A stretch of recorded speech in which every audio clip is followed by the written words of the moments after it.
So the very first example is of abstract class and abstract method. वैसे तो ये concept आपने जावा के अंदर पढ़ लिया है, बट फिर भी थोड़ा सा एक बेसिक डिस्क्रिप्शन कि हम क्यों यहाँ पे काम भी ले रहे हैं, क्या इसका बेसिक पर्पस है।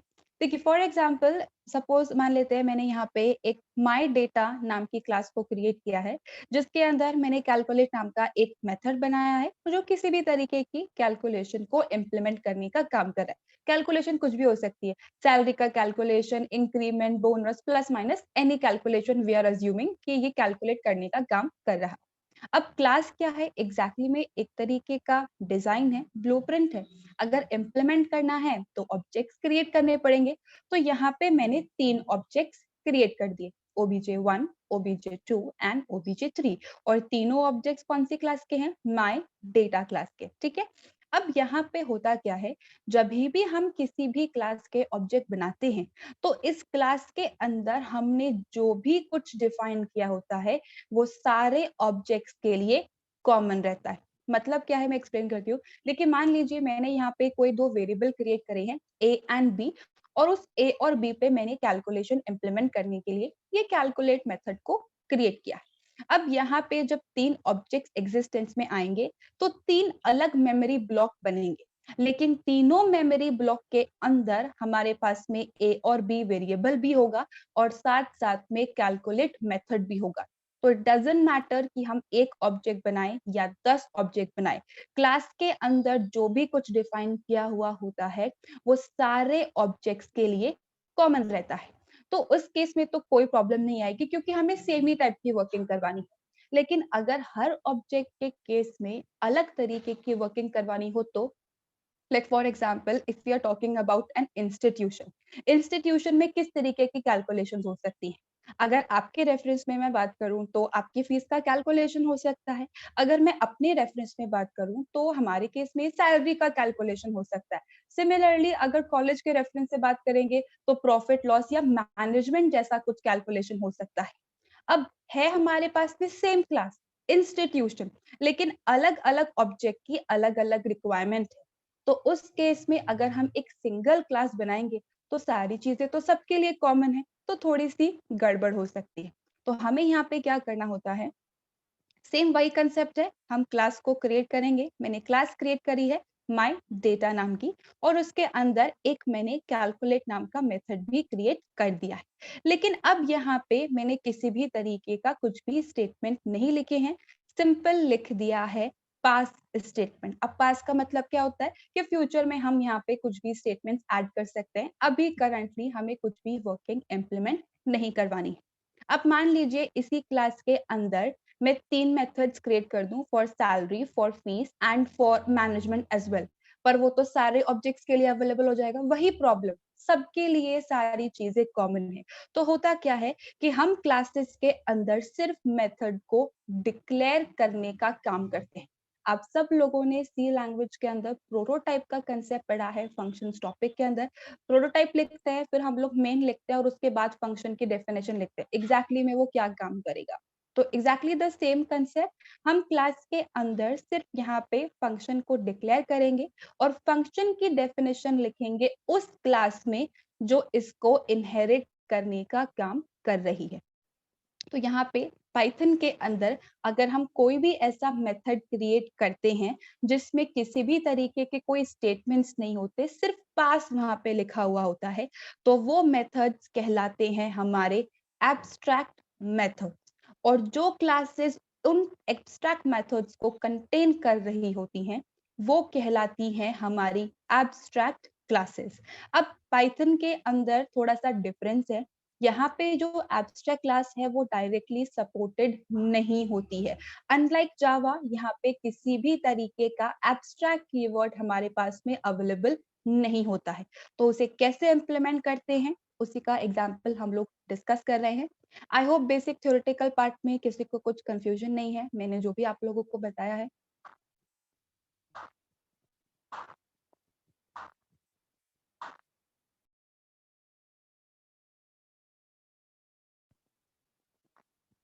Alright guys, so the example of our abstract class and method, देखिए यहाँ पे अगर हमें एब्स्ट्रैक्ट क्लास इम्प्लीमेंट करनी है, जैसे कि मैंने कहा डायरेक्टली सपोर्टेड नहीं है, लेकिन हमारे पास में यहाँ पे एक मॉड्यूल अवेलेबल है एबीसी नाम का, और इस एबीसी मॉड्यूल के अंदर हमारे पास में फर्दर ये एबीसी एक प्रेजेंट है क्लास, जो कहलाता है एब्स्ट्रैक्ट बेस क्लास। अब इसका मतलब क्या है? बेसिकली ये एक तरीके की हमारे पास में मेटा क्लास है।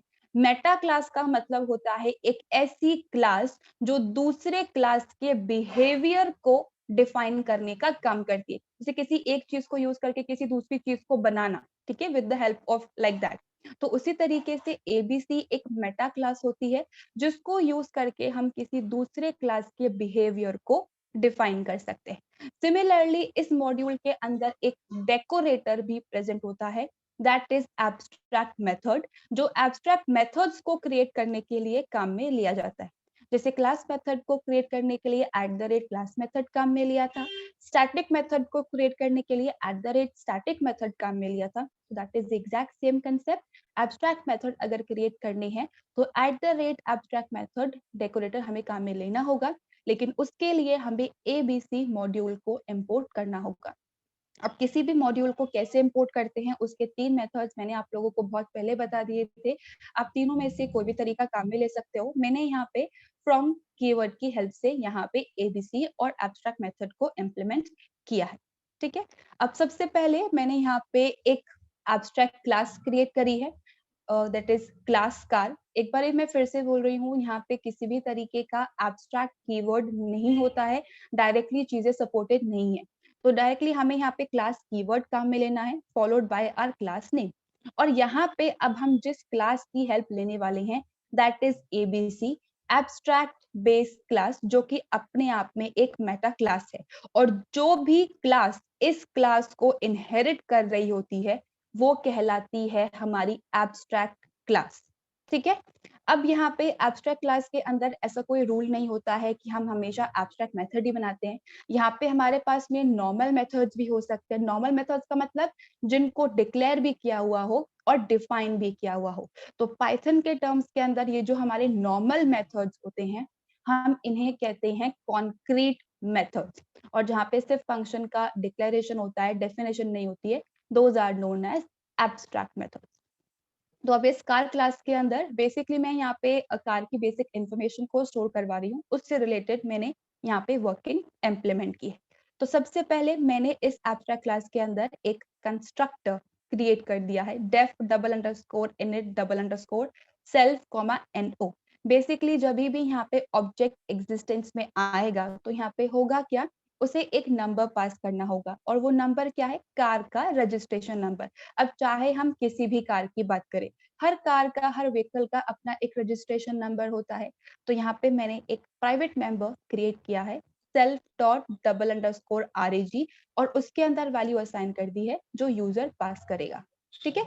और उसके बाद मैंने यहाँ पे लिखा है डेफ गेट RAG, जो रजिस्ट्रेशन नंबर है उसकी वैल्यू को प्रिंट करवाने के लिए। अब ऑब्जेक्ट का रेफरेंस इंटरनली पास होता है, तो मैंने यहाँ पे सेल्फ कीवर्ड मेंशन कर दिया है एज अ पैरामीटर, और सिंपली प्रिंट करवा दिया है self dot double underscore RAG। तो ये यहाँ पे सबके लिए कॉमन रहेंगे, चाहे हम किसी भी टाइप की कार की बात करें, हर कार का अपना एक रजिस्ट्रेशन नंबर होगा ही होगा। चीजें कहाँ डिफर करती है, चीजें डिफर करती है मॉडल में। जैसे कि अगर मैं यहाँ पे बात करूँ मारुति की कार्स की, तो उनमें डिफरेंस होगा, सैंट्रो की बात करूँ उसमें कुछ डिफरेंस होगा, बुगाटी की बात करें, फरारी की बात करें, हर कार का अपना एक अलग स्पेसिफिकेशन होता है, लेकिन रजिस्ट्रेशन नंबर होगा, ये चीज कॉमन है। तो जो कॉमन चीज है उसे हम बारी बारी हर क्लास में क्यों क्रिएट करें, एक बारी एब्स्ट्रैक्ट क्लास में क्रिएट कर दे, और जो डिफरेंस है सिर्फ उनके लिए हम यहाँ पे एब्स्ट्रैक्ट मेथड्स को क्रिएट करते हैं, ताकि जो डिफरेंस है वो चाइल्ड क्लास अपने अकॉर्डिंग क्रिएट कर सके।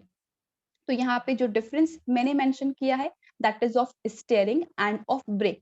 तो अब यहाँ पे किसी भी तरीके का एब्स्ट्रैक्ट मेथड अगर आपको क्रिएट करना है तो पहले हमें यहाँ पे डेकोरेटर मेंशन करना होगा, सेम क्लास मेथड और स्टैटिक मेथड की तरह @एब्स्ट्रैक्ट मेथड। उसके बाद आएगी हमारे फंक्शन का डिक्लेरेशन। डेफ स्टीयरिंग और सेल्फ मेथड के साथ में हमेशा हमें यहाँ पे पैरामीटर पास करना ही करना है, ठीक है। और यहाँ पे मैंने लिख दिया है पास, ताकि फ्यूचर में जो चाइल्ड क्लास इस कार क्लास को इनहेरिट करेगी वो अपने अकॉर्डिंग चीजें डिफाइन कर सकती है। Same goes for the another method at the rate abstract method def breaking self and again pass. तो हम इस ब्रेक को भी अपने अकॉर्डिंग इम्प्लीमेंट कर सकते हैं। ठीक है, ये तो है हमारी एब्स्ट्रैक्ट क्लास। अब एब्स्ट्रैक्ट क्लास को डायरेक्टली इंस्टेंशिएट तो किया नहीं जा सकता। अब क्यों इसे डायरेक्टली इंस्टेंशिएट नहीं किया जा सकता? क्योंकि यहाँ पे जो हमने मेथड्स क्रिएट किए हैं ना, इसके बारे में हमें कुछ भी इंफॉर्मेशन नहीं है। इस मेथड के अंदर हो सकता है कोई वेरिएबल आ रहा हो सकता है कि फर्दर इस मेथड के अंदर मैंने एक और मेथड क्रिएट कर रखा हो या किसी तरीके की नेस्टिंग इंप्लीमेंट कर रखी हो। अब यहाँ पे हर बारी ऑब्जेक्ट के मेमोरी ब्लॉक बनते हैं और उसमें सारी चीजें प्रेजेंट होती हैं। तो जब हमें पता ही नहीं है कि क्या आने वाला है एज अ इनपुट, हमें क्या काम करवाना है, तो कैसे उसे मेमोरी ब्लॉक असाइन कर सकते हैं? इसी वजह से एब्स्ट्रैक्ट क्लास के कभी भी ऑब्जेक्ट्स नहीं क्रिएट किया जा सकते। जो क्लास इन्हें इनहेरिट कर रही होती है, हम उन्हें उनके ऑब्जेक्ट्स क्रिएट करते हैं। तो अब यहाँ पे मैंने फर्दर दो क्लासेस क्रिएट करी हैं, क्लास मारुति एंड क्लास सेंट्रो, जो कि दोनों क्लासेस जो हैं वो कार को इनहेरिट करने का काम कर रही है। अब इस मारुति क्लास के अंदर मैंने किसी तरीके का वेरिएबल क्रिएट नहीं किया है, मैंने सिर्फ यहाँ पे मेथड्स को डिफाइन कर दिया है। जो मेथड्स डिक्लेयर्ड थे कार के अंदर, उन्हें मैंने यहाँ पे डिफाइन कर दिया है। Def steering self print Maruti uses manual steering and def braking self print Maruti uses hydraulic brakes। अब यहाँ पे हर कार के अपने स्टीयरिंग के फीचर्स होंगे, अपने ब्रेक के फीचर्स होंगे, तो ये हर क्लास का अपना एक इंडिविजुअल फिनोमेना है। तो जब यहाँ पे अलग अलग ऑब्जेक्ट्स के अलग अलग वर्किंग होती है, तो उस केस में हम उन्हें एब्स्ट्रैक्ट मेथड्स के तौर पे क्रिएट कर सकते हैं, और जैसे जैसे यहाँ पे ऑब्जेक्ट्स बनते जाएंगे वैसे वैसे उनकी अलग अलग इम्प्लीमेंटेशन हम लोग कर सकते हैं।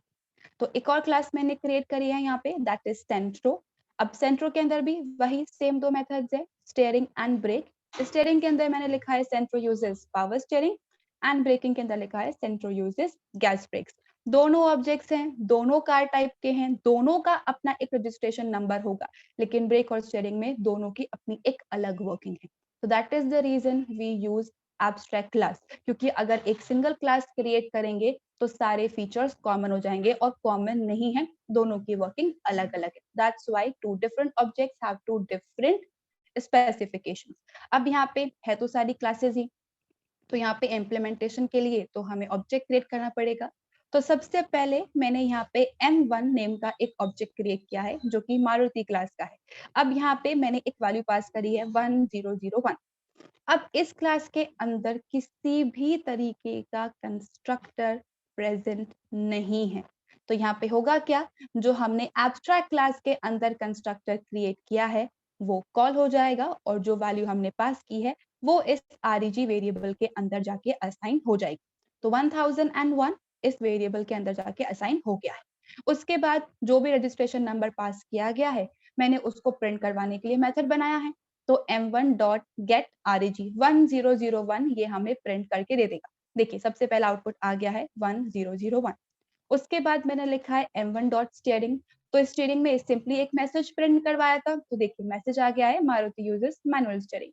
उसके बाद है m1.braking, ब्रेकिंग में भी सिंपली एक मैसेज ही था, मारुति यूजेस हाइड्रोलिक ब्रेक्स, तो फिर से एक मैसेज आ गया है। उसके बाद मैंने यहाँ पे एक और ऑब्जेक्ट क्रिएट किया है सेंट्रो क्लास का S1 नेम का। अब यहाँ पे फिर से मैंने यहाँ पे 2001 पास किया, रजिस्ट्रेशन नंबर REG वेरिएबल के अंदर जाके ये असाइन हो जाएगा। अब इस रजिस्ट्रेशन नंबर की वैल्यू को प्रिंट करवाई है with the help of get REG method, तो 2001 यहाँ पे प्रिंट हो गया है। उसके बाद है S1.steering एंड S1.braking, तो यहाँ पे Santro uses power steering and Santro uses gas brakes हमारे पास में यहाँ पे आउटपुट आ जाएगा।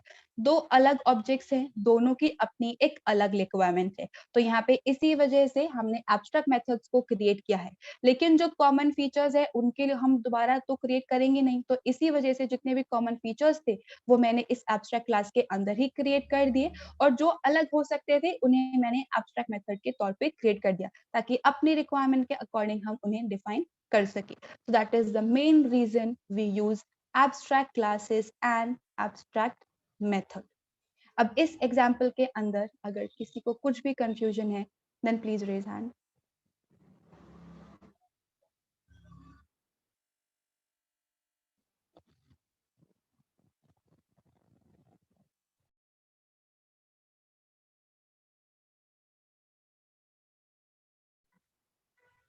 लास्ट एग्जाम्पल है हमारा इंटरफेस का। अब इंटरफेस का भी बेसिक कंसेप्ट आप लोगों ने जावा के अंदर पढ़ लिया है। बेसिकली इंटरफेस भी हमारे पास में एक तरीके का ब्लूप्रिंट ही होता है, लेकिन यहाँ पे ब्लूप्रिंट क्या होता है, ये ब्लूप्रिंट होता है एक स्पेसिफिक क्लास का। फ्यूचर में जो हम क्लास बनाने वाले हैं या जो क्लास हम क्रिएट कर सकते हैं वो किस तरीके की दिखेगी, उसकी फंक्शनैलिटी इम्प्लीमेंट की जाती है इंटरफेस के अंदर। तो basically it is also a type of a blueprint. अब बिल्कुल एब्स्ट्रैक्ट क्लास की तरह ही इंटरफेस भी यहाँ पे डायरेक्टली सपोर्टेड नहीं होता है। किसी भी तरीके का इंटरफेस कीवर्ड यहाँ पे अवेलेबल नहीं है। तो जिस तरीके से हमने एब्स्ट्रैक्ट क्लास को क्रिएट किया था, बिल्कुल उसी तरीके से यहाँ पे इंटरफेस को क्रिएट करेंगे। अब यहाँ पे डिफरेंस क्या होता है, कैसे पाइथन ट्रीट करता है एब्स्ट्रैक्ट क्लास और इंटरफेस को। देखिए यहाँ पे अगर आपने किसी भी तरीके की कोई ऐसी क्लास बनाई जिसमें आपके पास में एब्स्ट्रैक्ट मेथड प्रेजेंट है और कॉन्क्रीट मेथड भी प्रेजेंट है। कॉन्क्रीट मतलब का मेथड मतलब नॉर्मल मेथड जहाँ पे डिक्लेरेशन डेफिनेशन दोनों होता है, तो पाइथन उसे एब्स्ट्रैक्ट क्लास के तौर पे ट्रीट करता है। लेकिन अगर आपने कोई ऐसी क्लास क्रिएट करी है जिसमें सिर्फ और सिर्फ एब्स्ट्रैक्ट मेथड्स हैं, तो फिर वो उसे इंटरफेस के तौर पे ट्रीट करने का काम करता है। बाकी एक थिंग जो जो दोनों में कॉमन है, that is we can not create objects of both the concepts. तो यहाँ पे बस एक ये डिफरेंस होता है कि अगर सारे एब्स्ट्रैक्ट होंगे then it is an interface, अगर एब्स्ट्रैक्ट और कॉन्क्रीट दोनों है then it is abstract class. तो अब यहाँ पे सेम जैसे एब्स्ट्रैक्ट क्लास को हमने क्रिएट किया था, सबसे पहले एबीसी मॉड्यूल में से हमें एबीसी मेटा क्लास और एब्स्ट्रैक्ट मेथड दोनों को इंपोर्ट करना होगा। उसके बाद मैंने यहाँ पे एक क्लास क्रिएट करी है इंटरफेस नाम की। अब यहाँ पे ऐसा कोई कीवर्ड नहीं होता है, तो मैं इंटरफेस नेम काम में ले सकती हूँ। जावा के अंदर इंटरफेस कीवर्ड होता है तो वहाँ पे ये अलाउड नहीं है, लेकिन यहाँ पे ऐसा कुछ कीवर्ड नहीं है तो हम कुछ भी नाम रख सकते हैं। I1 I2 आपको जो रखना है आप रख सकते हैं। तो क्लास इंटरफेस मैंने यहाँ पे क्रिएट किया है और एबीसी को ये इनहेरिट करने का काम कर रहा है। अब इस इंटरफेस क्लास के अंदर मैंने 2 एब्स्ट्रैक्ट मेथड क्रिएट करे हैं और सिर्फ एब्स्ट्रैक्ट मेथड्स ही हैं। एक है शो नाम का और एक है डिस्प्ले नाम का मेथड, और दोनों के अंदर पास मैंने लिख दिया है। तो फ्यूचर में जो भी क्लास इसे इनहेरिट करेगी उसे ये दोनों मेथड यहाँ पे क्रिएट करने होंगे, वरना आएगी हमारे पास में एरर, क्योंकि ये है हमारे क्लास की बेसिक डेफिनेशन। अब मैंने उसके बाद में माय क्लास नाम की एक क्लास को क्रिएट किया है जो कि इंटरफेस को इनहेरिट करने का काम कर रही है। अब सिंपली मैंने यहाँ पे 2 मेथड लिख दिए हैं, def show and def display, और सिंपली 2 मैसेजेस मैंने यहाँ पे स्क्रीन पे प्रिंट करवाए हैं, print show call and print display call. अब इंटरफेस का ऑब्जेक्ट तो हम लोग क्रिएट कर नहीं सकते, तो क्लास का ही करना पड़ेगा। obj1 is equals to my class, एक ऑब्जेक्ट मैंने यहाँ पे क्रिएट किया है और इसी यहाँ ऑब्जेक्ट के साथ में मैंने शो मेथड और डिस्प्ले मेथड को कॉल करवाया है। तो सबसे पहले शो कॉल आ जाएगा और followed by display called message. So that is how you can implement interfaces in Python. बाकी यहाँ पे इसमें बहुत ज्यादा डिटेल्स में एब्स्ट्रैक्ट क्लासेस और इंटरफेसेस नहीं है, इसलिए मैंने सिर्फ एक एक एग्जांपल ही आप लोगों को करवाया है। इन केस एग्जाम में आ जाए एक्सप्लेन करने के लिए तो आप एक सिंपल एग्जांपल लिख पाओ। बाकी क्लासेस एंड ऑब्जेक्ट्स में सिर्फ इनहेरिटेंस तक का पार्ट है जो सबसे ज्यादा इंपॉर्टेंट होता है और जो पूछा जाता है, बट फिर भी पढ़ के चले जाना इन केस पूछ लिया जाए तो। इस एग्जाम्पल में अगर किसी को कुछ कंफ्यूजन है then please raise hand. So with this interface वाला पार्ट हमारा ओवर हो गया है। मैंने इनहेरिटेंस के क्वेश्चंस आप लोग को नहीं दिए हैं, तो बाय टुमारो और बाय मंडे मैं आप लोग को एक दो क्वेश्चंस दे दूंगी असाइनमेंट के लिए, ठीक है। इतने असाइनमेंट करेंगे हम क्लास ऑब्जेक्ट्स के, ज्यादा असाइनमेंट नहीं है, ठीक है। Now moving on with the next topic that is exception handling. अब आई नो आई थिंक आप लोगों ने एक्सेप्शन हैंडलिंग जावा के अंदर पढ़ लिया होगा, बट फिर भी एक बेसिक डिस्क्रिप्शन हम लोग डिस्कस कर लेते हैं, then tomorrow onwards we'll start with the program. देखिए यहाँ पे जब भी हम किसी भी तरीके के इंसान की अगर बात करते हैं तो we are humans, right, we can make mistakes. अब हम कोई चीज बना रहे हैं तो हो सकता है उसमें भी किसी न किसी तरीके की गलती हो। तो यूजुअली जब हम सॉफ्टवेयर क्रिएट करते हैं वहाँ पे जो मिस्टेक्स आती हैं, जो एरर्स निकल के आती हैं, those are known as bugs. और उन बग्स को रिमूव करने का जो प्रोसेस होता है that is known as debugging. तो चाहे हम किसी भी तरीके की प्रोग्रामिंग लैंग्वेज की बात करें, हर एक प्रोग्रामिंग लैंग्वेज के अंदर हमारे पास में जो एरर्स होती हैं उन्हें मेजरली 3 कैटेगरीज के अंदर डिवाइड किया गया है। सबसे पहली कैटेगरी कहलाती है हमारी compile time errors, then we have logical errors and then we have run time errors. अब कंपाइल टाइम एरर्स का सिंपली मतलब इतना सा होता है कि हमने सिंटैक्टिकल यानी कि सिंटेक्स वाइज कुछ एरर्स किए। किसी मेथड का नाम हम लोगों ने गलत लिख दिया है, स्पेलिंग मिस्टेक कर दी है, पैरेंथेसिस स्टार्ट किया, क्लोज नहीं किया, डबल कोट या सिंगल कोट स्टार्ट किया, क्लोज नहीं किया, या मेथड्स को या कंस्ट्रक्ट को क्रिएट करते टाइम हम लोगों ने कोलन नहीं लगाया। तो सिंटेक्स वाइज जितनी भी एरर्स आती हैं हमारी, those are known as compile time errors. Next type of category that we have is logical errors. Logical errors का सिंपली मतलब इतना सा होता है कि हमारे प्रोग्राम के लॉजिकल फ्लो के अंदर कुछ गड़बड़ है। हमने फॉर्मूला गलत लगा दिया है या फॉर्मूला सही हमने लगाया है, बट किसी न किसी तरीके के सिंबल में कुछ हम लोगों ने गड़बड़ कर दी है, जिस वजह से आउटपुट हमारा गलत आ रहा है। तो यहाँ पे किसी भी तरीके के लॉजिक में अगर कुछ गड़बड़ है, जो हमारे प्रोग्राम की एक्चुअल वर्किंग है उसमें कुछ फ्लॉ है, then it is known as logical errors. ठीक है। The third category that is run time errors, that is the most important part and the most dangerous ones. अब ऐसा क्यों है? देखिए, जब भी हम कोई प्रोग्राम क्रिएट करते हैं, प्रोग्राम सक्सेसफुली कंपाइल हो गया है, हमारा लॉजिक हम अज्यूम करके चल रहे हैं बिल्कुल सही है, लेकिन जब प्रोग्राम रन होता है तब काम करती हैं, तभी एक्चुअल आउटपुट निकल के आता है। तो रन टाइम पर किसी भी तरीके की एरर जब निकल के आती है, those run time errors are known as exceptions. Basically होता क्या है कि हमने कोई मिस्टेक करी होगी, उस मिस्टेक की वजह से एक एबनॉर्मल कंडीशन जनरेट हो जाती है, और उस एबनॉर्मल कंडीशन की जनरेट होने की वजह से हमारा प्रोग्राम अब्रप्टली टर्मिनेट हो जाता है। सो दैट abnormal कंडीशन का जो अराइज होना होता है, that is known as exception.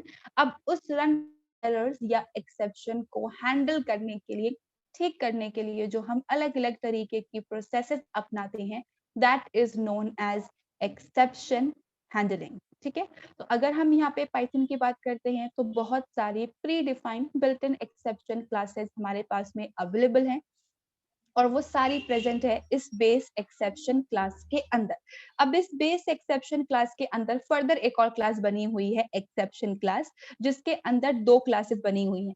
एक है स्टैंडर्ड एरर, यानी कि एरर को हमें सॉल्व करना ही होगा वरना हमारा प्रोग्राम कभी भी नहीं चलेगा, और एक होता है हमारा वार्निंग, कि सिर्फ वार्निंग आती है लेकिन फर्दर लाइंस हमारी एग्जीक्यूट हो जाती है। तो यहाँ पे एक्सेप्शन हैंडलिंग का एक कंप्लीट चैप्टर गिवन है आपकी बुक के अंदर, और वहाँ पे अलग-अलग तरीके की टेबल्स गिवन है कि कितने टाइप की एरर्स हो सकती हैं और क्या-क्या एरर्स होती हैं।